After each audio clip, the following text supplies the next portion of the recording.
Évangile de Jésus-Christ selon saint Matthieu.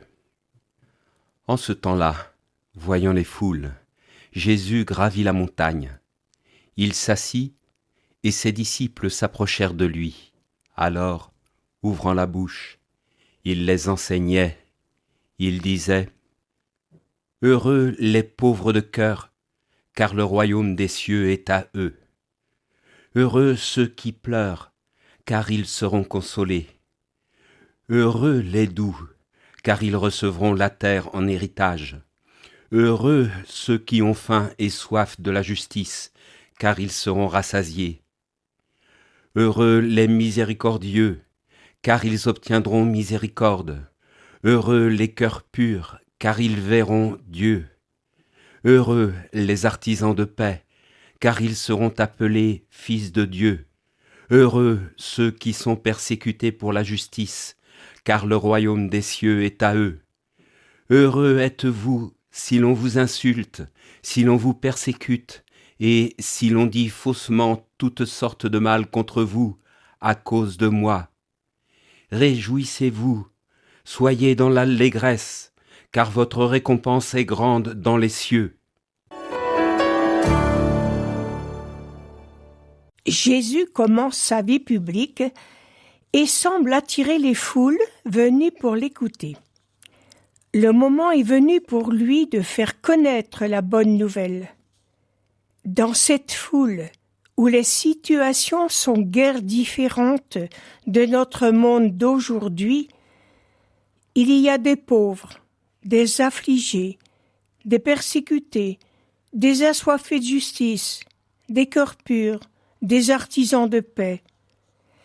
Et voyant toute cette foule qui le suit, Jésus pose un regard sur elle, le regard de Dieu.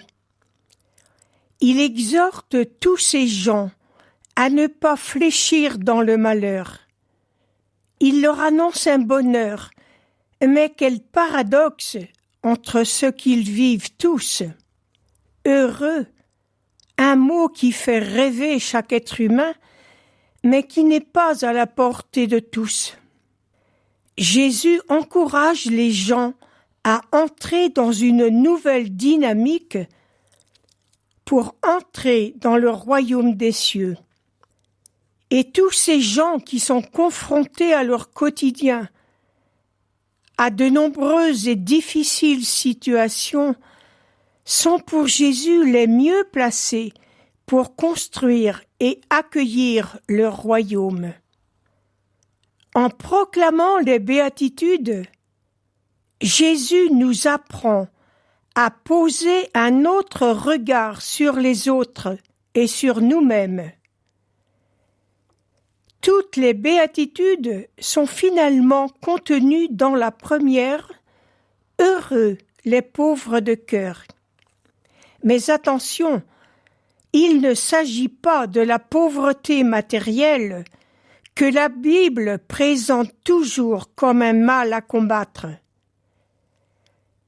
La foule à qui Jésus s'adresse n'était sans doute pas constituée uniquement de gens affluents ou importants.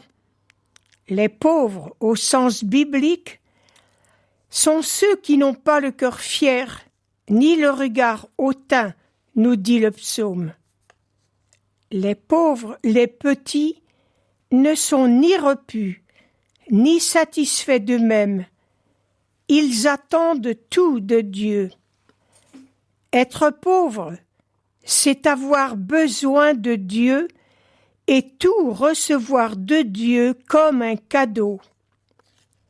C'est être capable de miséricorde, de compassion, de pardon, comme Jésus lui-même nous en a donné l'exemple. Les béatitudes sont une invitation à un chemin de bonheur, à un chemin d'amour fait de petites rencontres reçues dans la joie et dans la foi. Le bonheur des béatitudes fait-il partie de mes certitudes ? Est-ce que je sais accueillir les petits bonheurs de chaque jour qui contribueront à mon grand bonheur. Bonne route sur le chemin du bonheur avec Jésus-Christ. L'évangile du jour était commenté par Monique Pichon, laïque en mission ecclésiale à la paroisse de Chaland en Vendée.